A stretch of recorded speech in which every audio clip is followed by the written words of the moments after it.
સુરક્ષા પણ પૂર્ણ કરવા માટે, આ દેશના તમામ લોકોને સુરક્ષિત કરવા માટે જે પગલાં લીધા છે એ કદાચ આ દિન સુધી કોઈ સરકારે લીધા નથી. આપણા દેશને સુરક્ષિત કરવા માટે જરૂરી યુદ્ધના વિમાનો હોય, હેલિકોપ્ટર હોય, ટેન્ક હોય, આ તમામ વસ્તુઓ એ આપણા દેશમાં બને એના માટે મોદી સાહેબનો આગ્રહ હતો.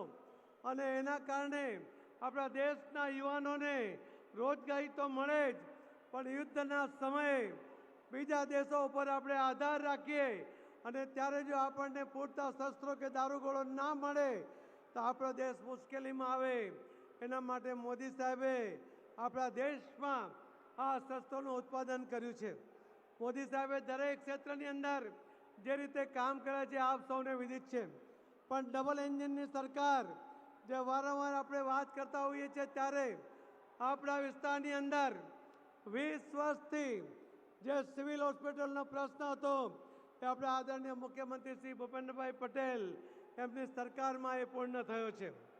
આપ સૌને જે કોમ્પ્લેક્સની જરૂર હતી, સ્પોર્ટ્સ કોમ્પ્લેક્સની જરૂર હતી, એ સપનું પણ એ અપેક્ષા પણ આપની પૂર્ણ થઈ છે. અને આદરણીય મોદી સાહેબના જે નળ સે જલ એના માટે યોજનાનો લાભ આપ સૌને 100% મળ્યો છે. એવા આપણા આદરણીય પ્રધાનમંત્રી શ્રી મોદી સાહેબને આપણે આજે સાંભળીએ. એ જ વાત સાથે આપ સૌને ફરીથી આપના સ્વાગત સાથે મારી વાતને વિરામ આપું છું. જય જય ગરી ગુજરાત, ભારત માતા કી જય.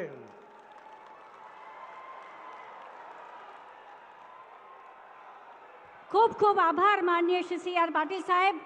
અખંડ ભારતના શિલ્પી સરદાર સાહેબની આ ગૌરવાન્વિત ભૂમિ પર વિકસિત ભારતના સ્વપ્નદ્રષ્ટા અને વિકાસ પુરુષ માનનીય વડાપ્રધાન શ્રી નરેન્દ્રભાઈ મોદી વંદન અભિનંદન સાથે ઉદ્બોધન માટે આમંત્રિત કરું છું. માનનીય વડાપ્રધાન શ્રી નરેન્દ્રભાઈ મોદી. भारत माता की, भारत माता की, भारत माता की.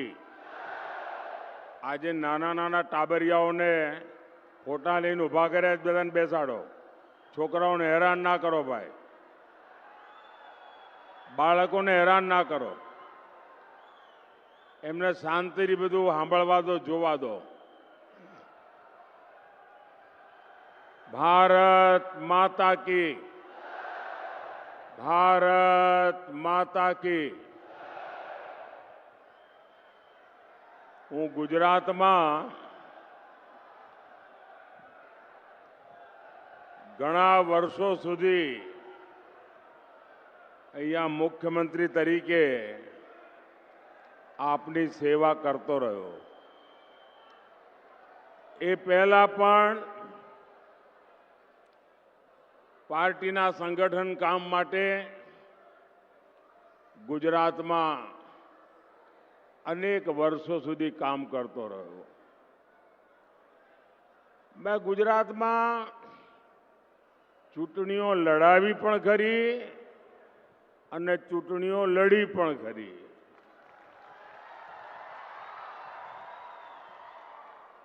સભાઓ પણ કરી ને રેલીઓ પણ કરી. પરંતુ આજે મારે કહેવું પડશે કે આપણે ત્યાં ગુજરાતમાં બપોરે 11-12 વાગ્યા પહેલા જો કોઈ સભા કરવી હોય ને તો લોઢાના ચણા ચાવવા પડે.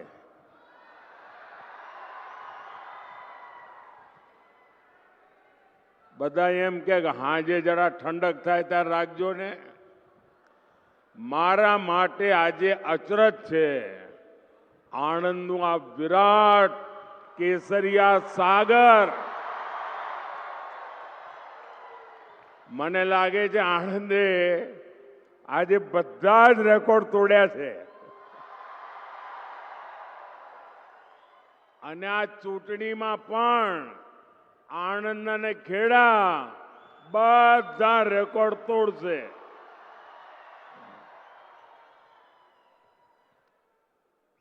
2014માં આપે સૌએ મને દેશની સેવા કરવા માટે મોકલ્યો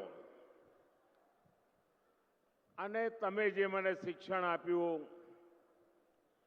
તમે મને જે ઘડતર કર્યું, સરદાર સાહેબની આ ભૂમિમાંથી હું જે શીખ્યો, એ બધું આજે મને દેશની સેવા કરતી વખતે લેખે લાગે છે, કામે આવે છે. સાથીઓ, આપણે જ્યારે ગુજરાતમાં કામ કરતા હતા ત્યારે આપણો ગુજરાતનો એક મંત્ર હતો કે ભારતના વિકાસ માટે ગુજરાતનો વિકાસ. આપણે એવું ક્યારે નહોતા કહેતા કે દેશનું જે થવું હોય થાય, અમારા ગુજરાતનું થાય, એવું નહોતા કહેતા. આપણે હંમેશા કહેતા હતા ભારતના વિકાસ માટે ગુજરાતનો વિકાસ. અને હવે જ્યારે આપે મને દેશનું કામ સોંપ્યું છે ત્યારે મારું એક જ સપનું છે કે 2047માં જ્યારે ભારતની આઝાદીના 100 વર્ષ થાય ત્યારે આપણું હિન્દુસ્તાન વિકસિત ભારત હોવું જોઈએ અને આપણું ગુજરાત પણ વિકસિત ભારત હોવું જોઈએ. અને વિકસિતનો મતલબ શું છે એ આણંદ ખેડાવાળાને ના સમજાવવું પડે, કારણ એમણે આખી દુનિયા જોયેલી છે. સમૃદ્ધ દુનિયા કેવી હોય એમને ખબર છે, પ્રગતિ કેવી હોય એમણે જોઈ છે. અને એમના કુટુંબીજનો આજે પણ દુનિયાના સમૃદ્ધ દેશોમાં રહે છે. આપણે એવું બનાવવાનું છે.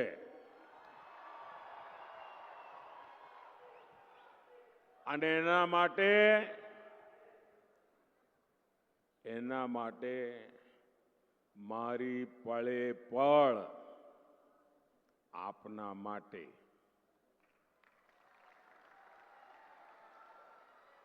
મારી પળે પળ દેશના માટે. એટલે મેં દેશને ગેરંટી આપી છે 24/7 ફોર 2047.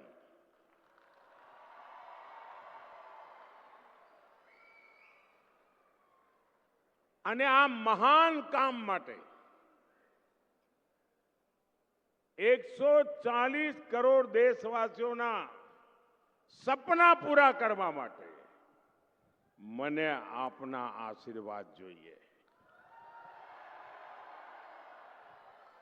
મને સરદાર સાહેબની ભૂમિના આશીર્વાદ જોઈએ.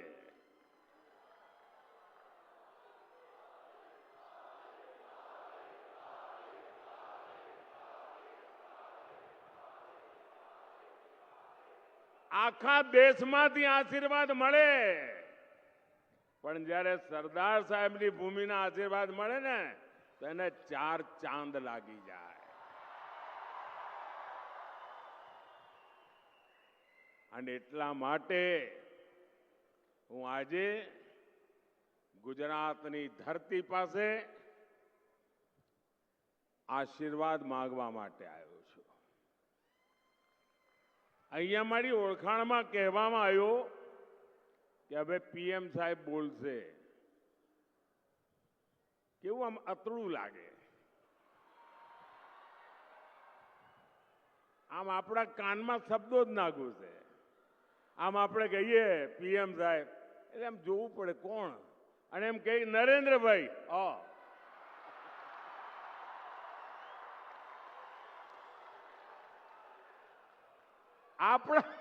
આપણા નરેન્દ્રભાઈ, એની જે મજા છે ને ભાઈ, એ પીએમ સાહેબ માં ન હોય. અને જ્યારે ઘેર આવીએ અને ઘરના સ્વજનો, નરેન્દ્રભાઈ કેમ છો, એટલે મને તો કોઈ પણ ગુજરાતનો ભાઈ મળે એટલે સીધું નરેન્દ્રભાઈ. એટલે હું સમજી જાઉં.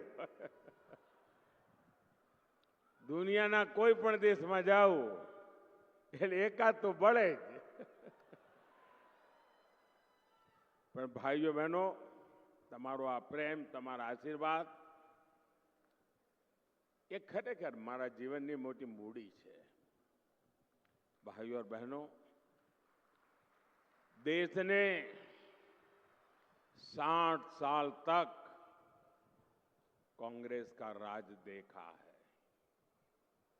और देश ने 10 साल भाजपा का सेवा काल भी देखा है. वो शासन काल था, ये सेवा काल है. कांग्रेस के 60 साल के शासन में करीब 60% ग्रामीण आबादी के पास टॉयलेट नहीं था, शौचालय नहीं था. ये 60 साल के बाद 10 साल में भाजपा सरकार ने इस देश में 100% टॉयलेट बना दिए.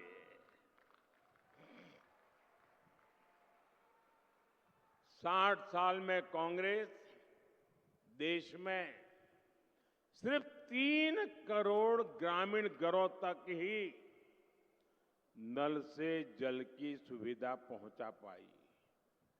यानी कि 20% भी नहीं, 20% से भी कम घरों में वो नल से जल पहुंचा पाई. 10 साल में ही नल से जल पहुंचने वाले घरों की संख्या आज 14 करोड़ घर हो गई है. यानी 75% घरों में नल से जल पहुंचा है. 60 साल, मेरे 10 साल. अब देखिए कितना बड़ा फर्क है. 60 साल में कांग्रेस ने क्या किया? बैंकों का राष्ट्रीयकरण किया, बैंकों पर कब्जा कर लिया और ये कहा कि बैंक गरीबों के लिए होनी चाहिए, इसलिए राष्ट्रीयकरण. आज स्थिति ये है कि बैंकों का राष्ट्रीयकरण गरीबों के नाम पर करने के बावजूद भी कांग्रेस सरकार 60 साल में करोड़ों गरीबों के बैंक खाते नहीं खोल पाई. मोदी ने 10 साल में 50 करोड़ से ज्यादा जनधन बैंक खाते खोले. जीरो बैलेंस से खोलने का निर्णय किया. जो बैंक के दरवाजे तक गरीब देख नहीं सकता था, आज गरीब बैंक में जाकर के हाथ मार करके उसके साथ कारोबार करने लगा है. साथियों, 2014 में जब आपने आपके इस बेटे को गुजरात से दिल्ली भेज करके देश की सेवा करने का आदेश दिया, उस समय बड़े विद्वान अर्थशास्त्री देश के प्रधानमंत्री थे. उनके बाद मुझे मौका मिला. जब उन्होंने छोड़ा था तब देश दुनिया में 11 नंबर की इकोनॉमी थी. 11 नंबर, हमारा नंबर 11 पर था. 10 साल में गुजराती ने, एक चाय वाले ने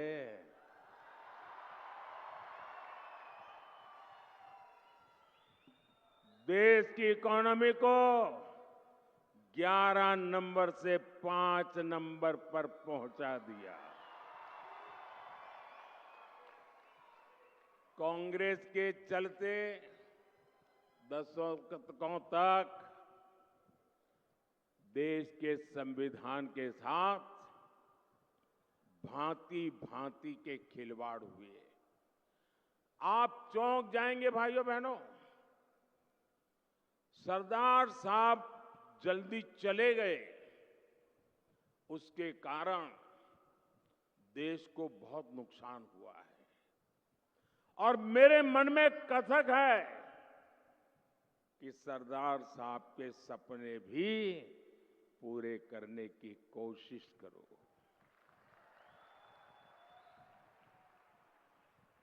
आपको पता है भाई, ये कांग्रेस के शाहजादे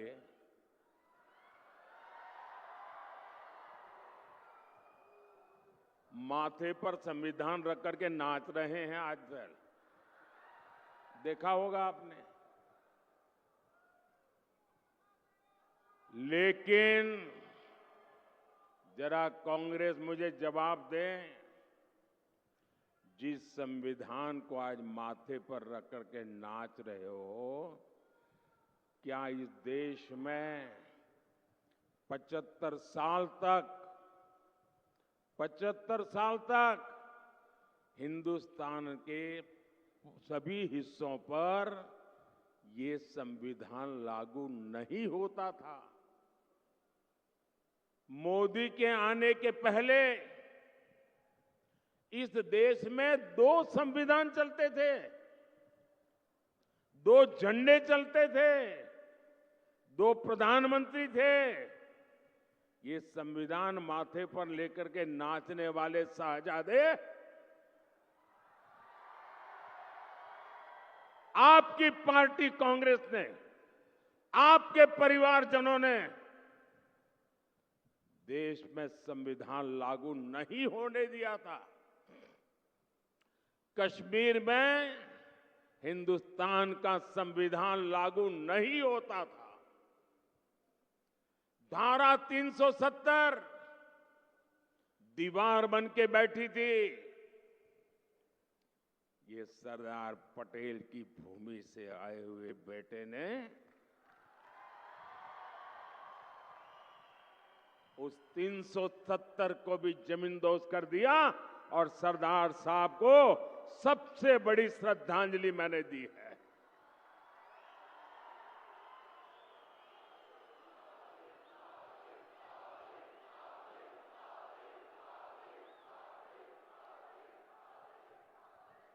मैंने सिर्फ स्टैच्यू ऑफ यूनिटी, दुनिया का सबसे बड़ा स्टैच्यू बनाकर सरदार साहब को अंजलि दी है, इतना ही नहीं, मैंने कश्मीर में तिरंगा झंडा फहराकर, कश्मीर में संविधान लागू कर, कश्मीर में 370 हटाकर सरदार साहब के सपने को पूरा किया है। साथियों, जितने साल हमारे देश में कांग्रेस सरकार रही, एक बड़ा हौवा था आए दिन, जब भी हो पाकिस्तान, जब भी हो पाकिस्तान, जब भी हो पाकिस्तान। आज देखिए, ये पाकिस्तान के आतंक का टायर पंक्चर हो गया है।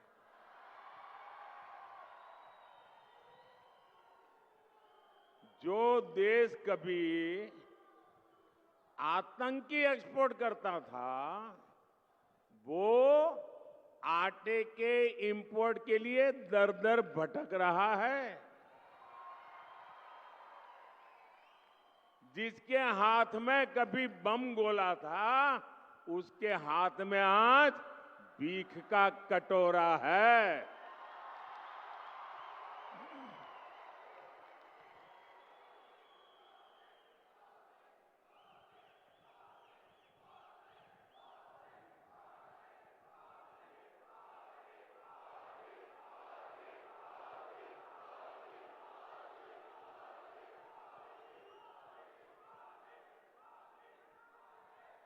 कांग्रेस की कमजोर सरकार आतंक के आकाओं को डोजियर देती थी।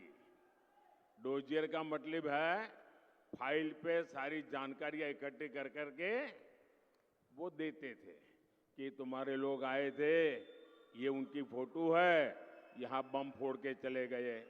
तुम्हारे लोग आए थे, इतने लोगों को मार करके चले गए। तुम्हारे वो लोग आए थे, डोजियर देते थे, डोजियर। और फिर देश को बताते थे हमने पाकिस्तान को डोजियर दे दिया है। डोजियर।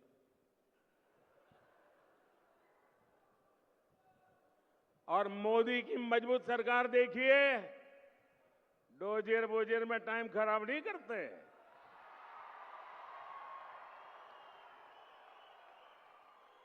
आतंकियों को घर में घुसकर मारते हैं।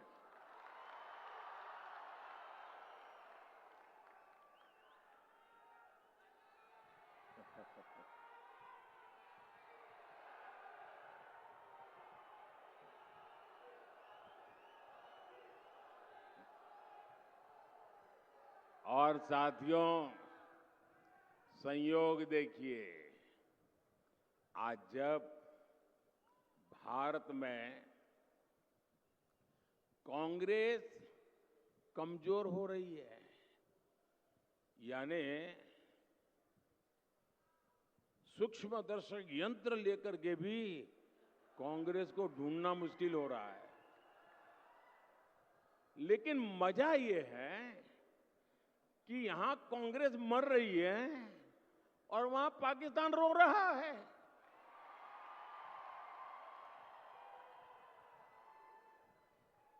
आपको पता चला होगा, कांग्रेस के लिए अब पाकिस्तानी नेता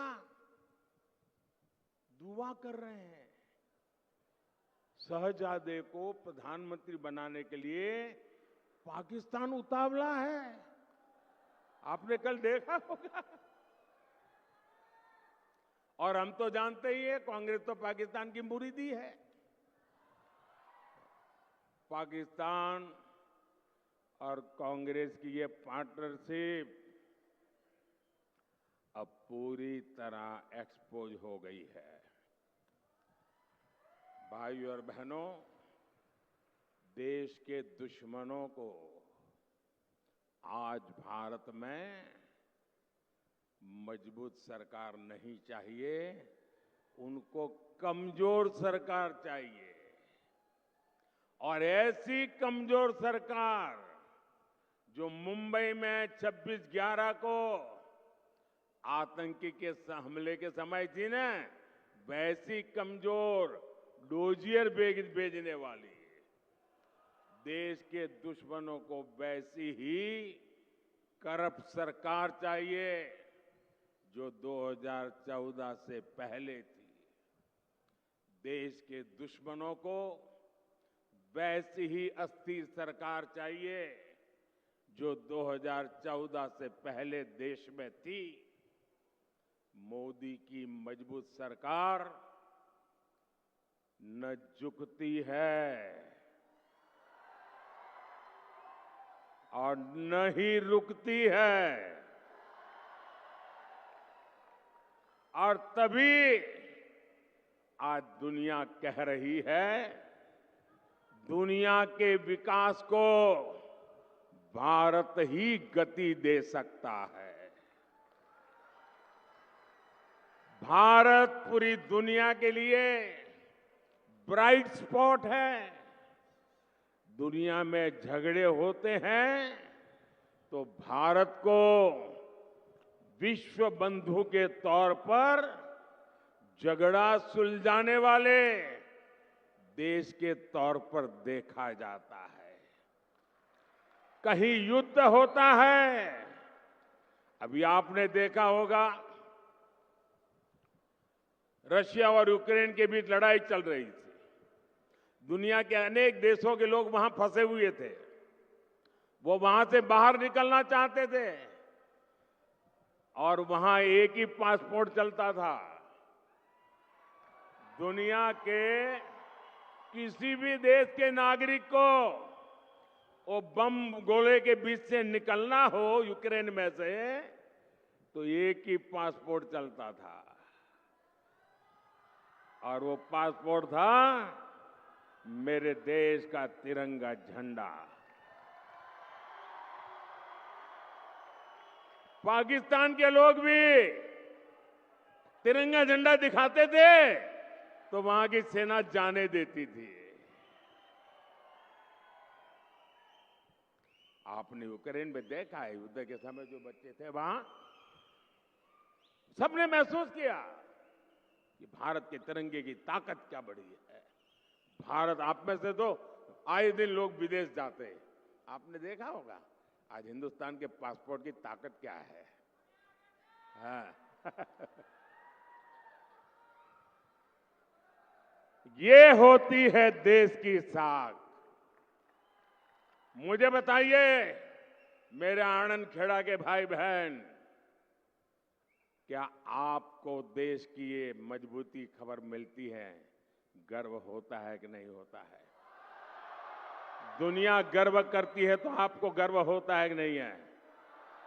आपका माथा ऊंचा होता है कि नहीं होता है? लेकिन ये कांग्रेस, वो क्या कर रही है? कांग्रेस सिर्फ रोती बैठती है और मोदी को गाली दो। डिक्शनरी खोज करके रोज नई गाली निकालते हैं, रोज नई गाली निकालते हैं। और कांग्रेस आज मोदी देश को एक करने के सरदार के सपने को पक्का कर रहा है। कांग्रेस देश को बांटने में जुटी है। कांग्रेस समाज में लड़ाई झगड़ा कराना चाहती है। भाइयों और बहनों, आजकल पूरे देश में एक बहुत बड़ी चर्चा चल रही है। लोग पूछ रहे हैं कि आखिर कांग्रेस इतनी बौखला क्यों गई है? कांग्रेस इतनी संतुलन क्यों खो बैठी है? भाइयों बहनों, कांग्रेस आज फेक फैक्ट्री यानी फर्जी माल की फैक्ट्री बन गई है। मोहब्बत की दुकान बोलकर कांग्रेस झूठ का सामान क्यों बेचने लगी है? आपने देखा होगा जब कांग्रेस का मैनिफेस्टो आया तो मैंने पहले ही बयान दिया था, उसी दिन मैंने कहा था कि कांग्रेस के मैनिफेस्टो पर मुस्लिम लीग की छाप है। अब कांग्रेस इतनी हताश और निराश है कि अपनी स्थिति बचाने के लिए उसने अपने आप को मुस्लिम लीग को समर्पित कर दिया है। और इसका कारण है लगातार कांग्रेस का जो जनाधार खिसकता जा रहा है। 60 साल तक कांग्रेस ने जिनकी परवाह नहीं की, अब वो कांग्रेस की परवाह नहीं करते हैं। इसलिए ये कांग्रेस वाले छिटकते गए हैं, लोग परेशान हो गए हैं। और जो गरीब आंख बंद करके आधी रोटी खाएंगे, इंदिरा को लाएंगे, जो नारा देते थे ना, वो सारे के सारे कांग्रेस को छोड़ चुके हैं। क्योंकि मोदी ने गरीब कल्याण का ईमानदारी से काम किया। 25 करोड़ गरीबों को गरीबी से बाहर निकाला, गरीबों को घर दिया, गरीबों को बैंक का खाता दिया, गरीबों को रोजगार के अवसर दिए। आजादी के बाद कांग्रेस ने गरीबों को अपना चुनाव का एजेंडा बनाया। हर चुनाव में नेहरू के जमाने से मनमोहन सिंह की सरकार तक कांग्रेस की रिमोट सरकार चलती थी। इस परिवार ने हर चुनाव के पुराने रिकॉर्ड निकाल लीजिए, वो हर सभा में एक ही मंत्र बोलते थे, गरीब गरीब गरीब गरीब गरीब गरीब गरीब गरीब गरीब गरीब गरीब गरीब गरीब गरीब गरीब गरीब गरीब गरीब गरीब।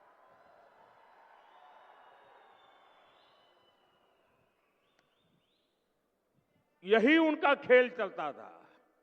लेकिन जब से मोदी गरीबों को पूजने लगा, मोदी के गरीबों के पैर धो करके उस जल को अपनी आंखों पर चढ़ाने लगा, मोदी जब गरीबों के आंसू पोंछने लगा, मोदी जब गरीबों के सपनों को संकल्प में बदलने लगा, मोदी जब गरीबों के नौजवानों के लिए अवसर देने लगा, तो गरीबों ने कांग्रेस के चरित्र को जान लिया, कांग्रेस को छोड़ दिया।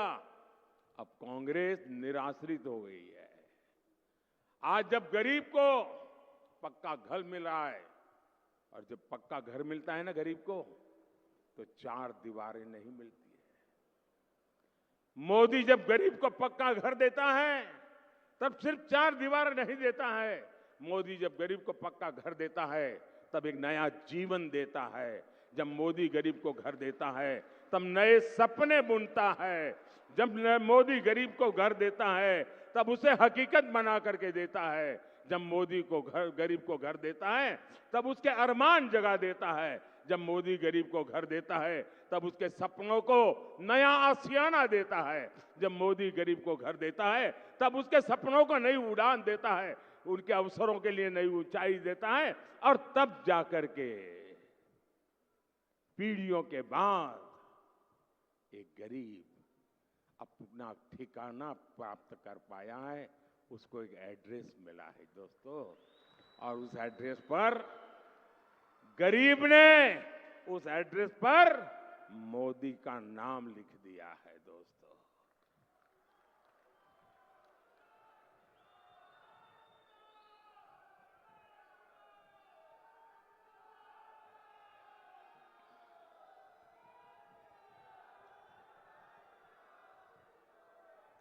साथियों, ऐसा ही कांग्रेस ने एससी, एसटी, ओबीसी उनको भी अंधेरे में रखा, उनके साथ विश्वासघात किया। कांग्रेस ने कभी एससी, एसटी की परवाह नहीं की। 90 के दशक से पहले से कांग्रेस ओबीसी आरक्षण, यानी जिसको अपने गुजरात में बख्शी पंच कहते हैं, बख्शी पंच के लिए, ओबीसी के लिए हर प्रस्ताव को ठुकरा दिया, परवाह नहीं की। बोले ये तो ऐसे ही है, ऐसे ही जीने के लिए पैदा हुई है। बरसों से ये हमारा बख्शी पंच के लोग, हमारा ओबीसी समाज कहता था कि ओबीसी कमीशन को, ये बख्शी पंच आयोग को संवैधानिक दर्जा मिले। कांग्रेस ने उनकी नहीं सुनी। ओबीसी के लिए एक के बाद एक काम, जब 2014 में आपका बेटा दिल्ली गया ना, तब जाकर के शुरू हुआ। और नतीजा ये हुआ कि ओबीसी, ये हमारे बख्शी पंच लोग के लोग कांग्रेस से दूर भाग गए, पहचान गए कांग्रेस को। और बहुत बड़ी मात्रा में एससी, एसटी, ओबीसी भी आज भारतीय जनता पार्टी की बहुत बड़ी ताकत बन गया। साथियों, कांग्रेस ने कभी समझा ही नहीं कि हमारे देश में आदिवासी समाज भी है। इतने साल तक कांग्रेस ने आदिवासियों के लिए अलग मंत्रालय तक नहीं बनाया। बीजेपी सरकार ने आदिवासियों के लिए अलग मंत्रालय, अलग बजट बनाया। उन्होंने उपेक्षा करते रहे, आदिवासी समूह की जो उपेक्षा वो करते रहे, घनघोर उपेक्षा करते रहे, और दशकों तक उन्होंने उपेक्षा की और उनको एक हाशिए में रखा। उन्होंने भी कांग्रेस को किनारा कर लिया। आज देश में आदिवासी बाहुल्य क्षेत्रों से भी कांग्रेस या तो गायब हो चुकी है, या तो तीसरे नंबर पे कहीं इंतजार करती खड़ी है। कांग्रेस इन लोगों ने कांग्रेस के छुटकारा ले लिया। आज बीजेपी के एमएलए, एमपी की संख्या सबसे ज्यादा बीजेपी की एससी, एसटी, ओबीसी है। आज मेरे मंत्री परिषद में 60% से ज्यादा एससी, एसटी, ओबीसी समुदाय के लोग हैं। और इसलिए कांग्रेस को लगता है सब कुछ लूट गया। अब आने वाले 100 साल तक कहीं कोई किनारा नजर नहीं आ रहा है। और इसलिए आज कांग्रेस गरीब को नफरत करने लगी है। आज SC, ST, OBC इनको नफरत करने लगते हैं और ये बात कांग्रेस को बर्दाश्त नहीं हो रही है। भाइयों बहनों, कांग्रेस SC, ST, OBC को बहुत नाराज है। उनकी वोट बैंक चली गई है और इसलिए हम नई साजिश रच रहे हैं। उन्हें नई साजिश रची है। साथियों,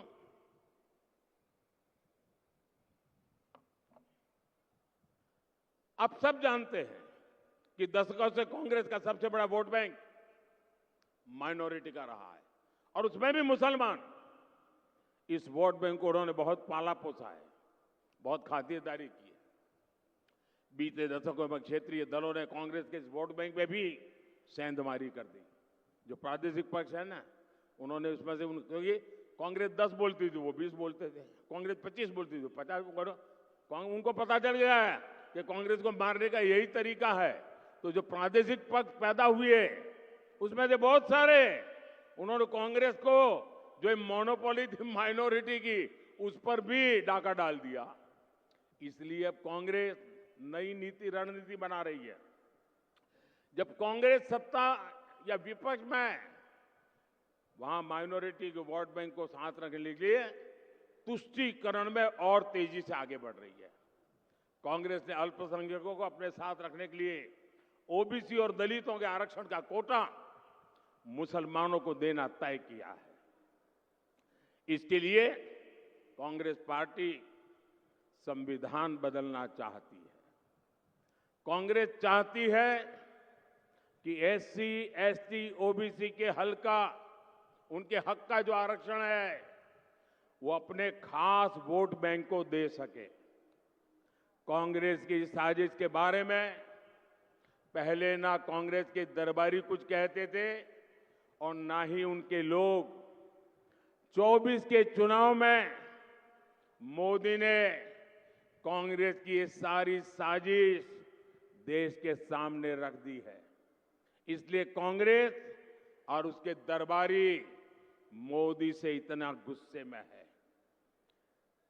ये चाहे जितना भी गुस्सा कर ले, मोदी आज पूरे देश को ये गारंटी दे रहा है कि ST, SC, OBC और सामान्य वर्ग के जो गरीब लोग हैं, उनका जो आरक्षण है, जो संविधान के तहत मिला हुआ है, बाबा साहब आंबेडकर के द्वारा मिला हुआ है, भारत की संसद ने दिया हुआ है, ये बीजेपी की गारंटी है, ये मोदी की गारंटी है, ये बीजेपी सरकार की गारंटी है कि धर्म के आधार पर किसी को भी SC, ST, OBC और जनरल के आरक्षण में से रत्ती भर भी हाथ नहीं लगाए दिया जाएगा।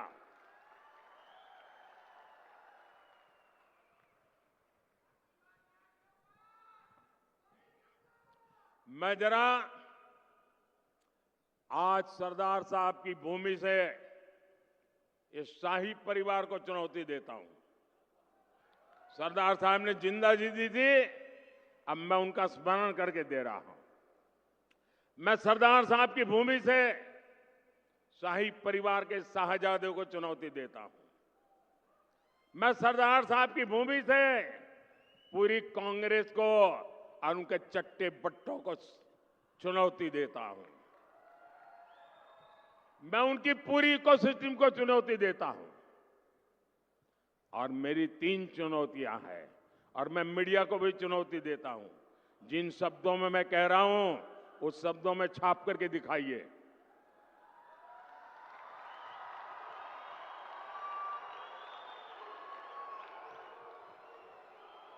उनको लगता है कि मोदी ने बात छाप दी, टीवी में दिखा दी, तो शायद कांग्रेस कहीं की नहीं रहेगी।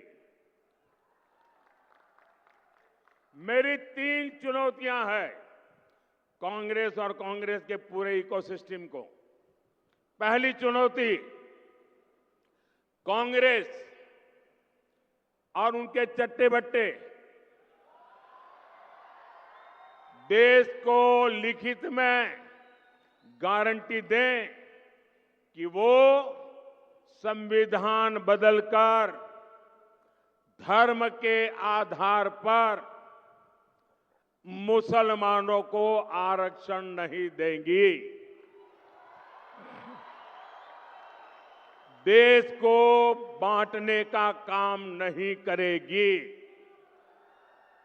मेरी दूसरी चुनौती है, कांग्रेस देश को लिखित में दे कि वो एसटी, एससी, ओबीसी को मिलने वाले आरक्षण में सेंधमारी नहीं करेगी, उनका अधिकार नहीं छीनेगी, डाका नहीं डालेगी।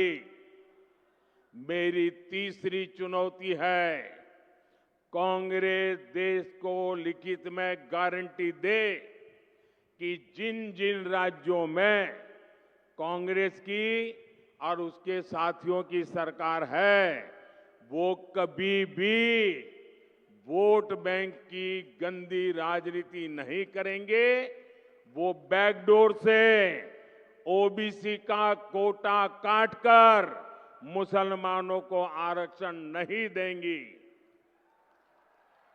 ये मेरी 3 चुनौतियां हैं। शाहजादे, हिम्मत हो तो आ जाओ। संविधान को माथे पर लेकर के नाचने से बात नहीं बनती है।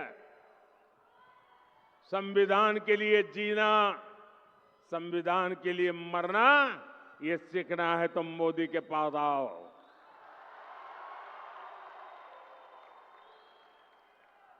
मैं जानता हूं कांग्रेस मेरी ये चुनौती नहीं स्वीकार करेगी, क्योंकि इसकी नीयत में खोट है। साथियों, भारतीय जनता पार्टी ने पहले भी कहा है, आज भी कहा है, देश की एकता और अखंडता के लिए, देश के सर्वांगीण विकास के लिए हमारे एससी, एसटी समुदाय, हमारा ओबीसी समुदाय, हमारे जनरल समुदाय के गरीब वर्ग, उनको जो अधिकार मिले हैं, उन अधिकारों को न कभी हम हाथ लगाएंगे और न ही हम किसी को हाथ लगाने देंगे।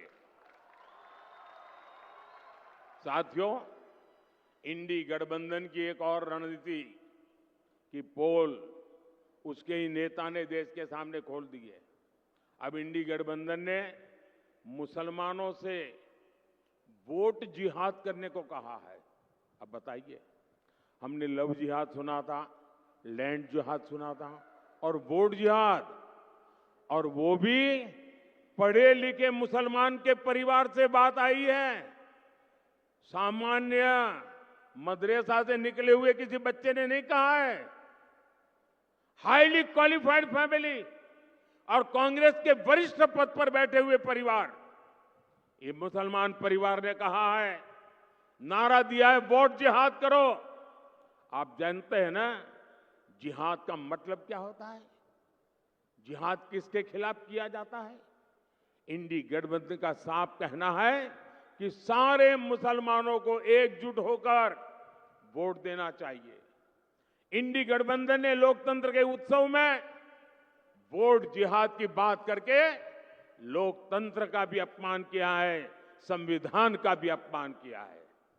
और कांग्रेस के एक ने भी नेता ने अभी तक इसका विरोध नहीं किया है, मौक सम्मति दे दी है।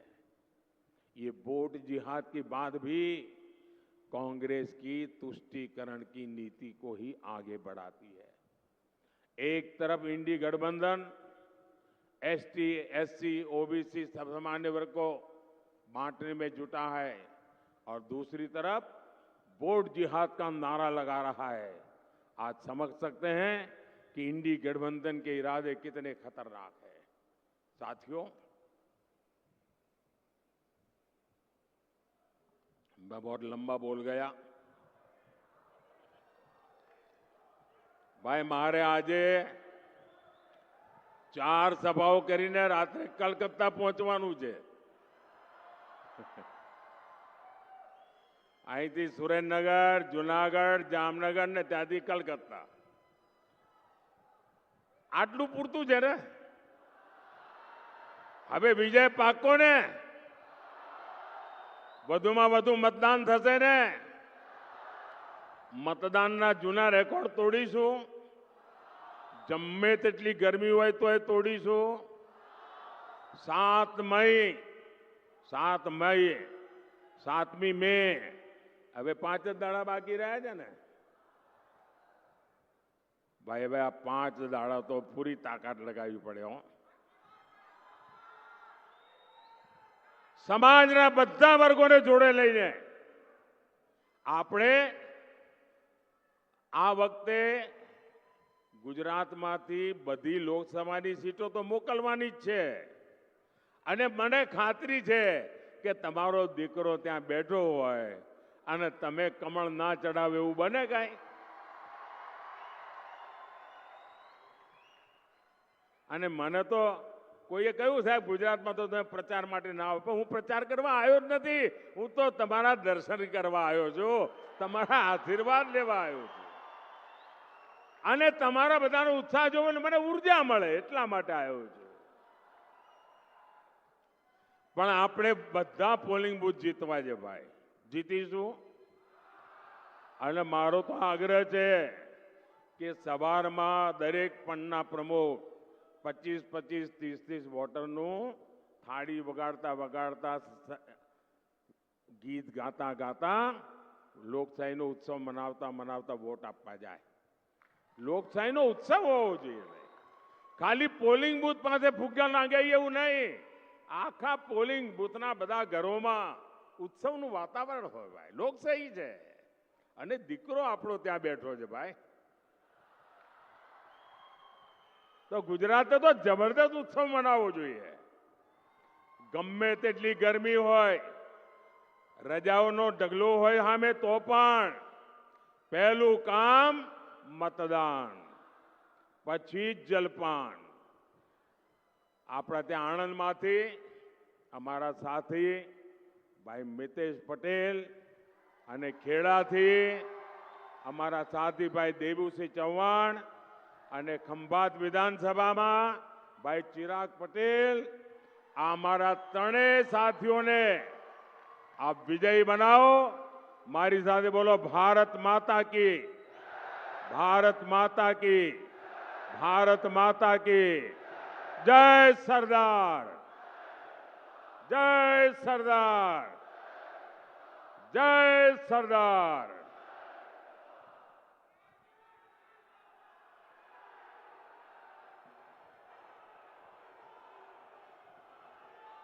ખૂબ ખૂબ આભાર માનનીય વડાપ્રધાન શ્રી, માનનીય આપણા સૌના માનનીય નરેન્દ્રભાઈ મોદી સાહેબનો. જય જય ગરવી ગુજરાત, જય જય શ્રી રામ. અબ કી બાર વંદે વંદે. ચરોતરની આ ભૂમિ, આણંદ અને ખેડાની આ ભૂમિમાંથી આજે માનનીય નરેન્દ્રભાઈ મોદીને આપણે વિશ્વાસ આપીએ છીએ, વચન આપીએ છીએ, વિજય ભવ, વિજય ભવ, વિજય ભવ. પ્રચંડ તાળીઓના ગુંજથી આપણે માનનીય વડાપ્રધાનશ્રી તેમજ આપણા લોકસભાના ઉમેદવારશ્રીઓનું તાળીઓના ગળગળાટથી અભિવાદન કરીએ છીએ અને એમને વચન આપીએ છીએ કે આપણે એમની